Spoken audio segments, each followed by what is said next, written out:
सीमा 5वीं कक्षा में पढ़ती थी। पढ़ने लिखने में बहुत कमजोर थी।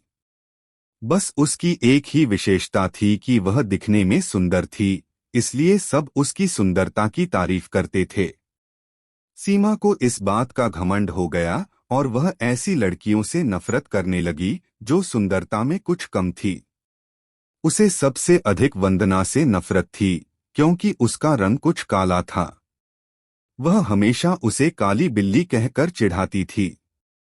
लेकिन वंदना का स्वभाव इतना अच्छा था कि वह उसे कभी कुछ न कहती। वंदना बड़ी भोली भाली लड़की थी। पढ़ने लिखने में बड़ी होशियार थी।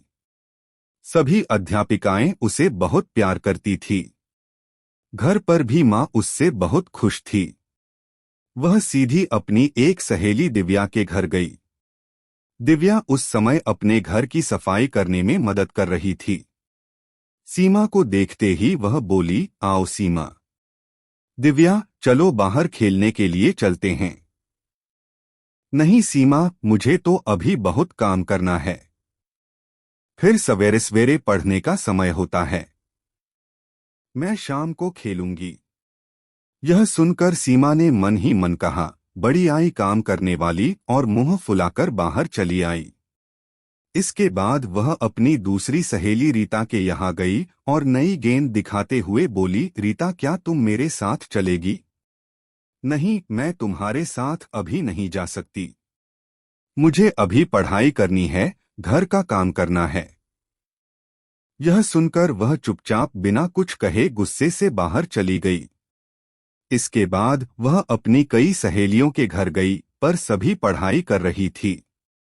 किसी को खेलने की फुर्सत नहीं थी। सीमा सोचने लगी, इन सबको क्या हो गया है? इन्हें तो बस घर का काम करना और पुस्तकें पढ़ना ही पसंद है। फिर कुछ सोचकर सीमा अपनी प्रिय सहेली नीता के घर गई, लेकिन वह भी उस समय पढ़ाई कर रही थी।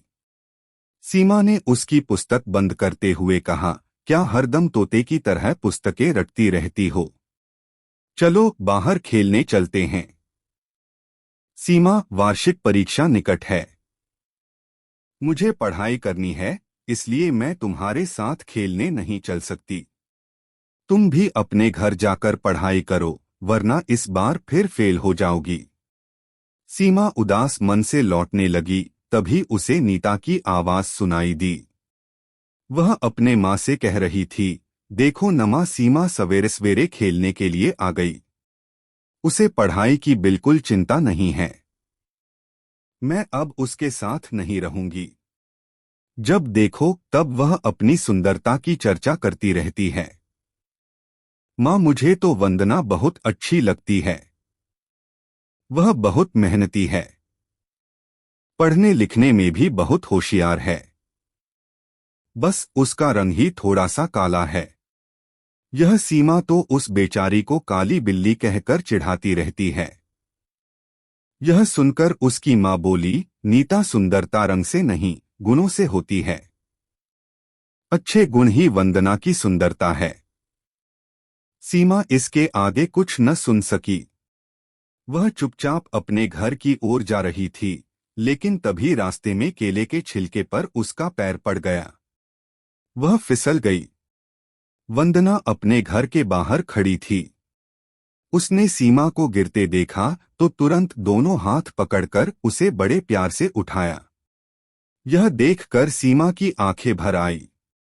वह मन ही मन सोच रही थी कि वह वंदना से कितनी नफरत करती है, लेकिन वंदना के मन में उसके लिए कितना प्यार है। वह बोली, वंदना, तुम सबसे सुंदर हो और मैं काली बिल्ली हूँ। मैंने तुम्हें काफी तंग किया है, बहुत चिढ़ाया है, मुझे माफ कर दो। अरे भला सहेली से माफी मांगी जाती है?